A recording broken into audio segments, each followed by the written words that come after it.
Hi everybody! I've got a story for you here that I know my class absolutely love, so I hope you really enjoy it as well. It's called Rhinos Don't Eat Pancakes.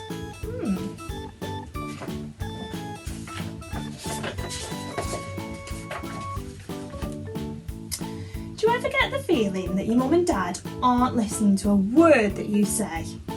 You do? Then you're just like Daisy. Her mum and dad never listen.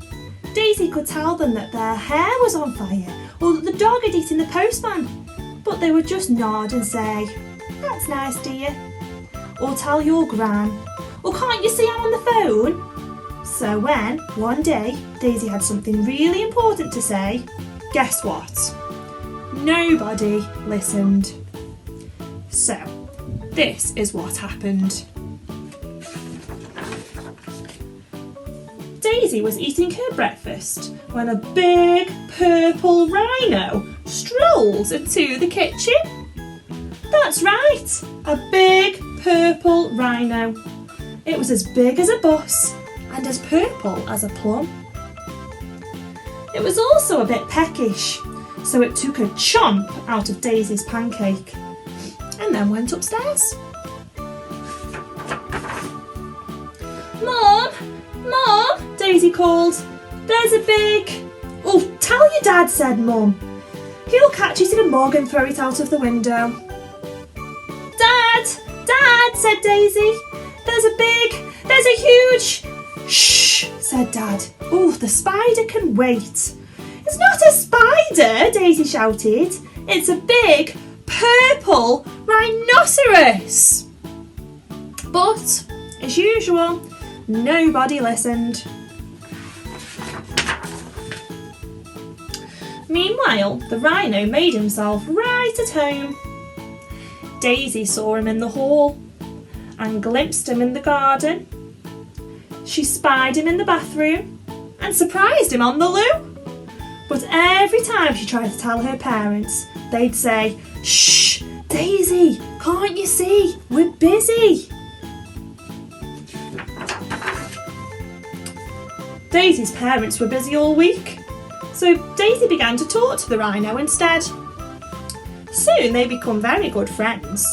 They played hula hoop, they made pizza together, and the rhino tickled Daisy until she thought she'd burst. But Daisy's parents didn't even notice. Until all of the pancakes ran out. "Who ate all the pancakes?" yelled Dad, looking straight at Daisy. "It was the rhino," she said. "Rhinos don't eat pancakes," said Dad. "Well, this one does," cried Daisy. "I saw him in the kitchen." "A rhino?" said Mum. "In the kitchen," said Dad. "Yes," said Daisy, "exactly." Mum and Dad roared with laughter. "Whatever next?" they hooted. "A shark in the toilet? A polar bear in the fridge?" "There he is! Look!" Daisy yelled. But Mum and Dad were so busy laughing, they didn't even notice. "Come on, Rhino," said Daisy. "I've had enough of this." The rhino tickled Daisy with his horn, but she was far too glum to giggle. "Mum and Dad never listen," she sighed. "They're always a million miles away." The rhino sighed deeply through his big purple nostrils. "I'm sorry, Rhino," said Daisy. "Your family are a million miles away too, aren't they?"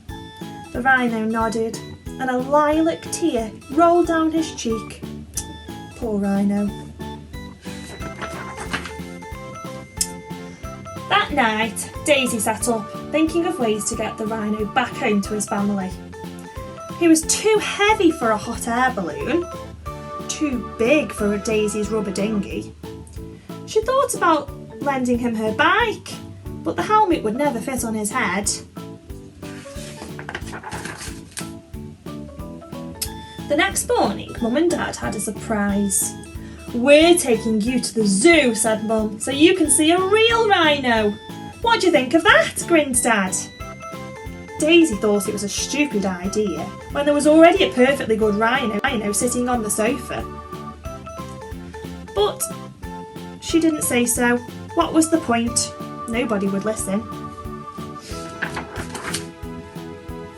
At the zoo, Daisy saw yellow giraffes, bright red parrots, orange and black tigers, and grass green snakes. But she couldn't help thinking about a poor purple rhino. "Hurry up, Daisy," said Mum. "The rhinos are this way."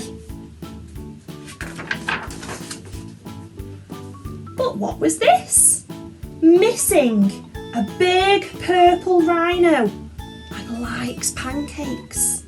If found, please call the zoo. "Cripes!" gasped Mum. "Well, that explains the pancakes," said Dad. Mum, Dad and Daisy rushed back home, and guess what they saw when they got there? That's right, the biggest, purplest rhinoceros in town. "What did I tell you, Daisy?" said grinning from ear to ear. "I'm phoning the zoo," said Mum. The rhino looked startled. "No," said Daisy, "not the zoo. He needs to get back to his family, and they are 1,000,000 miles away." "Well, we better get a move on," said Dad. "The next flight to 1,000,000 miles away leaves this afternoon." The rhino packed his suitcase while Daisy found his hat. Then they all pushed his big purple bottom into the back of the car. They drove to the airport. "I'll miss you," said Daisy. The rhino boarded the plane. The rhino gave her a big purple hug. He would miss her too. Back at home, Daisy began to feel lonely again. Who would listen to her now? But little did she realise, everything was about to change. "Tell us about that rhino, Daisy," said Mum. "Oh yes," said Dad. "Tell us about that big purple pancake-eating rhino." So Daisy told them about the hula hoop and the pizza and the tickles. And guess what? They listened and listened until she had completely run out of words. It was brilliant.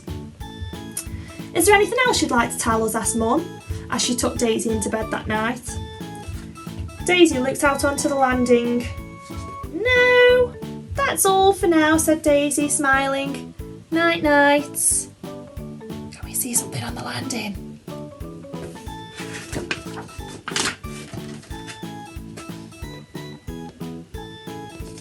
The pink polar bear would have to wait until tomorrow.